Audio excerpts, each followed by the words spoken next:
चलो question number 4 क्या बोला है? Spherical conductor of radius 12 centimetre. बड़ा अच्छा क्वेश्चन है ये। क्वेश्चन तो होना चाहिए पिछले वाले चैप्टर के अंदर, लेकिन वो यहां दे दिया है। बड़ा अच्छा काम किया। सपोज करो ये एक स्फेरिकल कंडक्टर है, ठीक है, ऐसे एक स्फेरिकल कंडक्टर जिसका रेडियस है कितना? 12 सेंटीमीटर। इनका रेडियस है भाई साहब आपके पास 12 centimetre. Has the charge of, जिसके ऊपर चार्ज कितना बेटा? Q की वैल्यू है 1.6 into 10 to the power -7 coulomb. इसके ऊपर चार्ज है। बड़ा इंटरेस्टिंग क्वेश्चन है, थोड़ा ध्यान से देखना आप लोग। ये आप लोग लगाए हो, क्योंकि पिछले चैप्टर का क्वेश्चन है, यहां पर पूछा जा रहा है, तो बड़ा इजी हो जाएगा आपके लिए।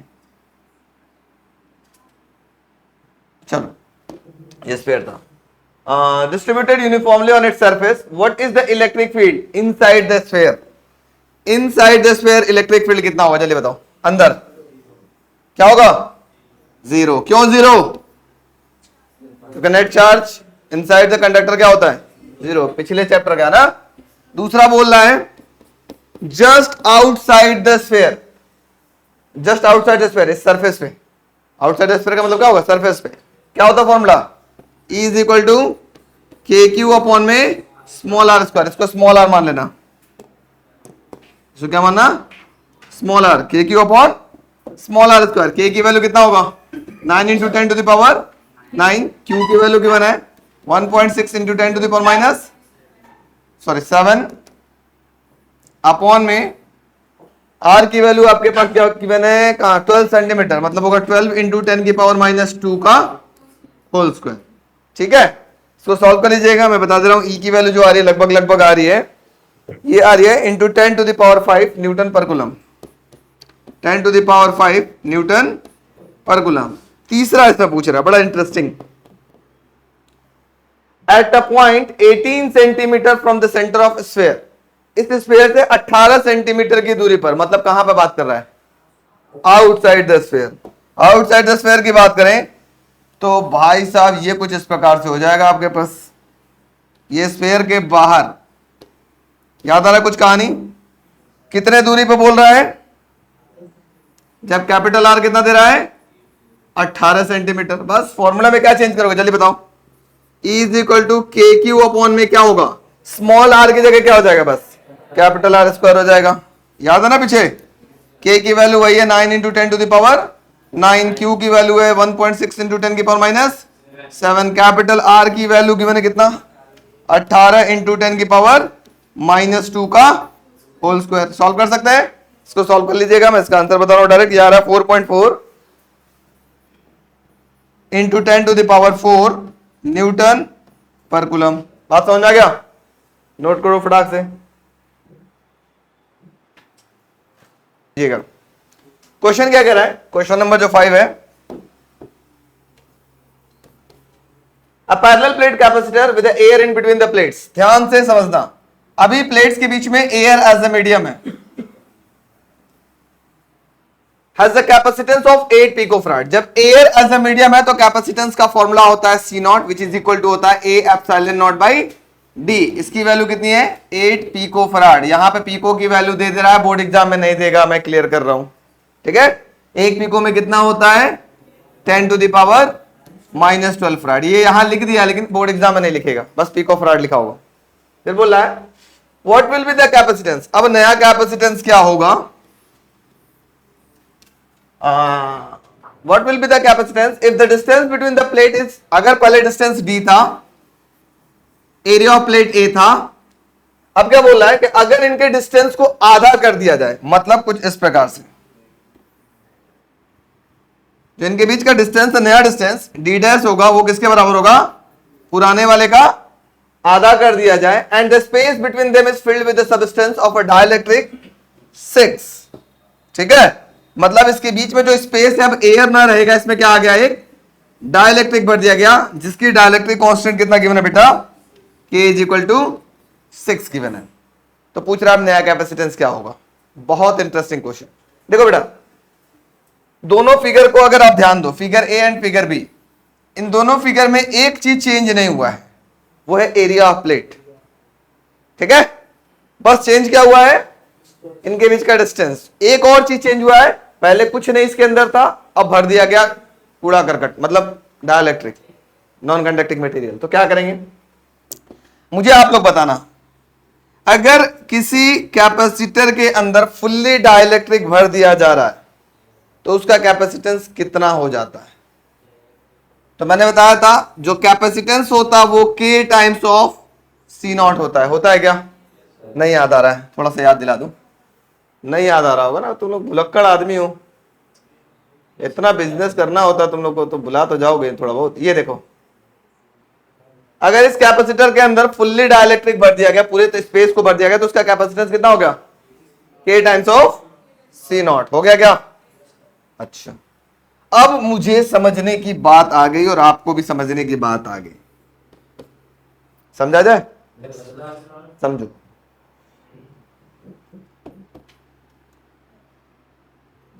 ये क्या हो गया? A C0 की value epsilon nought by D की जगह क्या हो जाएगा डिस्टेंस? अब D बाई 2 होगा क्या? Yes no? क्योंकि डिस्टेंस को क्या कर दिया गया? आधा। C इज इक्वल टू क्या हुआ? ये 2 ऊपर चला जाएगा, 2K into A epsilon nought by D होगा। और A epsilon nought by D की वैल्यू गिवन है कितना? 8 पिको फराड। तो कितना होगा जल्दी बताओ? C इज इक्वल टू हो गया 2 इंटू K की वैल्यू कितना है? 6 into A epsilon nought by D की वैल्यू कितना है? 8 इंटू 10 की पावर माइनस 12। कोई दिक्कत? तो हो गया 8 48 दूना के 96, ये हो गया 96 into 10 to the power minus 12 farad, या आप बोल सकते हैं C is equal to 96 picofarad. बात समझ में आ गई? Yes no? छापो फटाक से। देखो क्या है क्वेश्चन बोल रहा है, 3 capacitors each of capacitance 9 picofarad are connected in series. बहुत प्यारा, ये हो गया, ये हो गया और ये हो गया, तीनों किसमें कनेक्टेड है? सीरीज। C1 भी है 9 pf, C2 भी है 9 pf एंड C3 भी है 9 pf। ठीक है, पहला बोल रहा है what is the net capacitance. तो ये तो बहुत हलवा है। नेट कैपेसिटेंस निकालने के लिए फॉर्मूला क्या होगा? 1 अपॉन सीरीज का फॉर्मूला होता है ना, ये होता ना 1 by C1 plus 1 by C2 plus 1 by C3। Solve किया था ना, जो रेजिस्टेंस का पैरेलल होता है वो कैपेसिटेंस का सीरीज होता है, और जो रेजिस्टेंस का सीरीज होता है वो कैपेसिटेंस का पैरेलल होता है। जब हम लोग पढ़ते हुए समय देखा था इसको। तो ये क्या आएगा? 1 by 9 plus 1 by 9 plus 1 by 9, 1 by CS equal to क्या हो गया? 3 बाई 9, काट लेते हैं तो क्या मिलेगा? 1 by 3, 1 by CS equal to 1 by 3 and CS equal to क्या हो गया? 3 पिको फराड। पहला क्वेश्चन तो हो गया। अब ऐसे जैसे ही सॉल्व करोगे, ध्यान से सुन लो, पहले जैसे ही सॉल्व करोगे क्वेश्चन में यहां पे एक बैटरी कनेक्ट कर लेना। बड़ा इंटरेस्टिंग बात बता रहा हूं। बैटरी कनेक्ट करना, कितने वोल्ट की बैटरी लग रही थी? 120 वोल्ट लगा लो यहां पर, 120 वोल्ट। अब जैसे ही इसको सॉल्व किया, कॉन्सेप्ट सीखो, तगड़ा बता रहा हूं, फिर से एक फिगर बनाओगे। अब इस कैपेसिटर हो गया और ये बैटरी हो गई कितना वोल्ट? 120 वोल्ट। इस कैपेसिटर का नाम हो जाएगा CS, और CS की वैल्यू कितनी हो गई? 3 पिको फराड। Any doubt? क्यों मैंने ऐसा किया? इसके ऊपर वाला क्वेश्चन को सॉल्व करने के लिए। देखो अब इसके बाद वाला क्वेश्चन क्या बोला? What is the potential difference across each capacitor if the combination is connected to 120 volt supply. ये तो बड़ा हलवा सा क्वेश्चन है। हलवा इस वजह से है कि बोला कि हर कैपेसिटर में पोटेंशियल कितना होगा? V1 V2 V3 कितना होगा? तो मैंने आपको पहले बताया था अगर इन सब का कैपेसिटेंस बराबर है तो इन सब में पोटेंशियल क्या होगा? बराबर बराबर बढ़ जाएगा ना। तो ये तो हलवा हो गया। 120 है, 120 को 3 भागों में बांट दो, कितना कितना होगा? 40 होना चाहिए, 40 होना चाहिए और 40 आना चाहिए ना, तो वो आ जाएगा। लेकिन अगर ये कैपेसिटेंस अलग अलग होता तो कैसे सॉल्व करते हैं? वो वही मेथड में समझा रहा हूं। मान लेते हैं कि ये कैपेसिटेंस सारा अलग अलग है और सब में अलग अलग इंडिविजुअल वोल्टेज निकाल के हम लोग निकालने का प्रयास करें। तो देखो सॉल्व कैसे करेंगे। पहले आपने नेट कैपेसिटेंस निकाल लिया, नेट वोल्टेज पता है तो नेट चार्ज कितना होगा? तो फॉर्मूला क्या लगाएंगे? Q is equal to CV। तो बी पार्ट लगाने के लिए हम लगाएंगे Q is equal to CV। तो C की जगह क्या लिखेंगे? CS, क्योंकि अब कैपेसिटेंस का नाम क्या हो चुका है? CS हो चुका है। Very good. So Q is equal to CS की वैल्यू बेटा कितना है? ये 3 पिकोफैराड। तो 3 इंटू 10 की पावर माइनस 12 एंड V की वैल्यू बेटा कितना गिवन है? 120। तो मैं लिख लूंगा 120। कोई तकलीफ? थोड़ा सा गुणा भाग कर लेते हैं, कितना आएगा? 12 3 36 360 इंटू 10 की पावर माइनस 12 कूलम। हो गया? Yes no? अब थोड़ा सा इस फिगर को ऊपर से देखो। इस स्टेप सीखना, इस फिगर के बाद आप इस फिगर पे आओगे, इसी फिगर से इस फिगर पे आओगे। क्यों सर? पहले आप सॉल्व करते हुए नेट कैपेसिटेंस निकालोगे और एक एक स्टेप ऊपर बढ़ते जाओगे कैपेसिटेंस निकालने के लिए, या उसके ऊपर चार्ज या पोटेंशियल निकालने के लिए एक एक स्टेप ऊपर बढ़ते जाओगे। मतलब सर आपकी बात समझ में नहीं आई। अब देखो क्यों नहीं आई, क्योंकि अब आएगी। इसके ऊपर जैसे ही जाओगे तो दिखेगा क्या अंतर आपको दिखाई दे रहा है। बैटरी तो वैसे ही है। अब ये कैपेसिटर 3 पार्ट में टूट गया ना। अब तीनों किसमें कनेक्टेड है? सीरीज में। और सीरीज में क्या सेम होता है? चार्ज। इसका मतलब यहां पे जो चार्ज होगा ये वाला Q, वही Q यहां पे भी जा रहा होगा, वही Q यहां भी जा रहा होगा और वही Q यहां भी जा रहा होगा। और Q की वैल्यू कितना निकाला अभी हम लोगों ने? ऊपर देखो कहां गया भाई सब। Q की वैल्यू कितनी आई है? 360 इंटू 10 की पावर माइनस 12। तो यहां पे भी आ जाएगा 360 इंटू 10 की पावर माइनस 12। यहां पे भी जाएगा 360 into minus 10 to the power minus 12 जाएगा ना। लिख लेते हैं 360 इंटू 10 की पावर माइनस 12। यहां पे भी जाएगा 360 इंटू 10 की पावर माइनस 12। अब देखो बेटा, यहां कैपेसिटेंस पता है, चार्ज पता है, तो वोल्टेज निकाल सकते हो क्या? फॉर्मूला क्या होता है जल्दी बताओ? 3 पार्ट में डिवाइड कर ले इसको।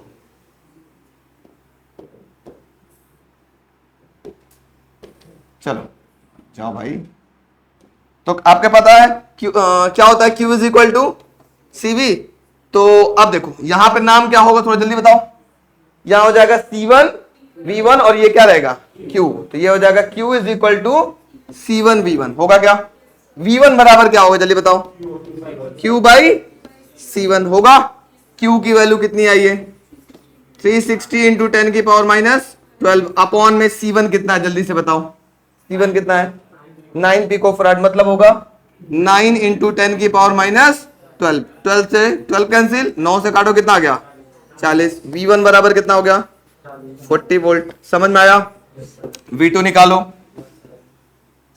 V2 के लिए क्या होगा जल्दी बताओ? Q इज इक्वल टू, यहां पे देखो Q इज इक्वल टू यहां क्या होगा? C2 into V2। पहले लिखो नहीं बेटा, समझो। C2 V2, यहां से V2 बराबर निकालो, क्या मिलेगा? Q by C2। Q की वैल्यू कितनी है? 360 इंटू 10 की पावर माइनस 12 और C2 की वैल्यू भी उतना ही है, 9 पिकोफैराड। तो 9 इंटू 10 की पावर क्या हो गया? माइनस 12। कैंसिल कर लिया, कितने टर्न्स घटा? V2 बराबर भी क्या आ गया? 40 वोल्ट। समझ में आ रहा है क्या? अगर हम V3 निकालें तो कितना आएगा जल्दी बताओ? सेम ही आएगा, लेकिन कैसे आएगा देख लेते हैं। Q इज इक्वल टू क्या होगा? C3 V3 लिख सकते हैं। तो Q is equal sorry V3 बराबर क्या होगा? Q by C3। Q की वैल्यू बोलो 360 इंटू 10 की पावर माइनस 12 अपॉन में C3 की वैल्यू 9 इंटू 10 की पावर माइनस 12। ये से ये कैंसिल, कटा कितने टाइम्स? V3 बराबर कितना हो गया? 40 वोल्ट। समझ में आया क्या? अगर ये अलग अलग कैपेसिटेंस होता तो और आपका आराम हो जाता, ऐसे निकाल लेते, है कि नहीं? सेम है तो ऑलरेडी आपको पता चल गया कि भाई सब में बराबर बढ़ जाएगा। 120 था, इसको 3 पार्ट में डिवाइड कर दो। लेकिन अगर यही 9 होता, ये 2 होता, ये 3 होता, तो आप ऐसे ही निकालते, ये मेथड से निकालते। सॉरी कहां गया? इस मेथड से आप निकालते। बात समझ में आ गई? चलो नोट करो फटाक से। देखो बेटा क्वेश्चन नंबर 7 क्या कह रहा है?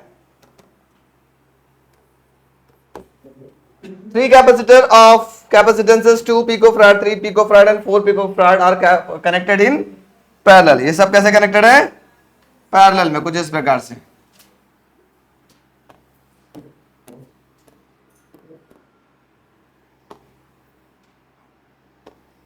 बड़ा इंटरेस्टिंग क्वेश्चन है, ध्यान देंगे सब लोग। ये 3 कैपेसिटर पैरेलल में कनेक्टेड है। C1 कितना है आपके पास? 2pf C2 3pf and C3 4pf parallel में है, तो यहां पर लाओ एक सेल कनेक्ट कर दो। अब इस फिगर को मैं छोटा करूंगा, आप लोग बनाइएगा नहीं जब तक कहे ना। are connected in parallel, what is the total capacitance of the combination? इनका टोटल कैपेसिटेंस कितना होगा? तो बहुत पहला तो बहुत हलवा है। Cp बराबर क्या होगा? C1 plus C2 plus C3, जो पैरेलल है वो रेजिस्टेंस का सीरीज होता है ना। तो C1 कितना है? 2, C2 3 प्लस 4 कितना हो गया? Cp बराबर 3 2 5 4 9 पिकोफैराड। समझ में आ गया? बी पार्ट इसका क्या बोल रहा है? अब जैसे ही आपने निकाला, मैंने क्या बोला, तुरंत इसका फिगर बनाएंगे। इसको करेंगे आप लोग छोटा तो कर नहीं पाएंगे। हाँ तो हाँ तुम बहुत समझदार लड़के हो। अब इसको हम लोग कर दिए छोटा, ठीक। अब इसका एक दूसरा फिगर बना लेंगे, किस प्रकार से? वैसे ही। ये क्या कहलाएगा बेटा, जल्दी बताओ। और ये कनेक्टेड है कितने वोल्ट की बैटरी से कनेक्टेड है, जल्दी बताओ। ये 100, तो इधर भी हो गया 100 वोल्ट और इधर भी हो गया 100 वोल्ट। अब ये कितने हो गया? इसका नाम हो गया Cp, और जिसकी वैल्यू कितनी आ गई? 9pf। क्लियर? Yes no? अब क्या बोल रहा है? Determine the charge of each capacitor if the combination is connected to 100 volt supply.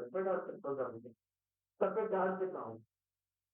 जब ये कैपेसिटर 100 वोल्ट सप्लाई सर हाँ बेटा 100 वोल्ट सप्लाई से कनेक्टेड है।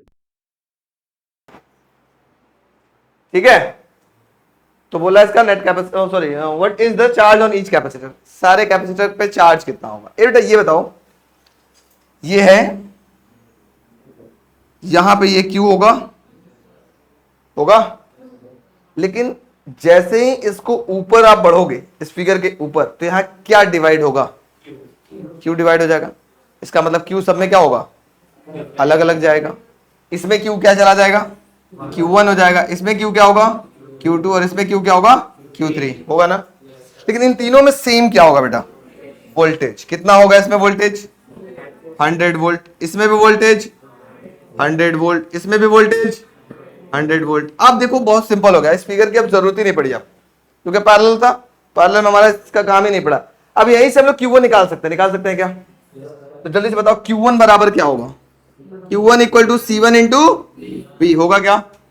तो Q1 बराबर C1 कितना है बेटा वहां पर देखो 2, पिको मतलब -12 इंटू V, वोल्टेज कितना है यहाँ पे दिया गया है 100। जल्दी बताओ Q बराबर कितना आया? 2 इंटू 10 की पावर -10 कूलम का चार्ज। समझ में आया? Yes no? आ गया सर। अगर मैं Q2 निकालूं, अब जल्दी बताओ Q2 बराबर क्या होगा? कहां गया भाई साहब? लेट हो गया क्या? अरे हम बहुत अंतर्यामी है, ला देंगे, डोंट वरी। Q2 बराबर क्या होगा जल्दी बताओ यहां पर? C2 into V। तो Q2 बराबर C2 की वैल्यू कितना बेटा जल्दी बताओ? 3 इंटू 10 की पावर -12, और V कितना वहां पर 100। Q2 बराबर कितना है जल्दी बोलो? 3 इंटू 10 की पावर -10 कूलम। आ गया क्या? अब बताओ Q3 कितना आएगा जल्दी बताओ, देखते हैं कौन बच्चा। Q3 बराबर क्या आएगा जल्दी बोलो? Q3 इक्वल टू क्या होगा? C3 into V। C3 की वैल्यू कितनी बेटा जल्दी बोलो? 4 इंटू 10 की पावर -12 इंटू वोल्टेज कितना जा रहा है 100। बताओ Q3 बराबर कितना आया? 4 इंटू 10 की पावर -10 कूलम। बात समझ में आई? Yes no? छाप लो।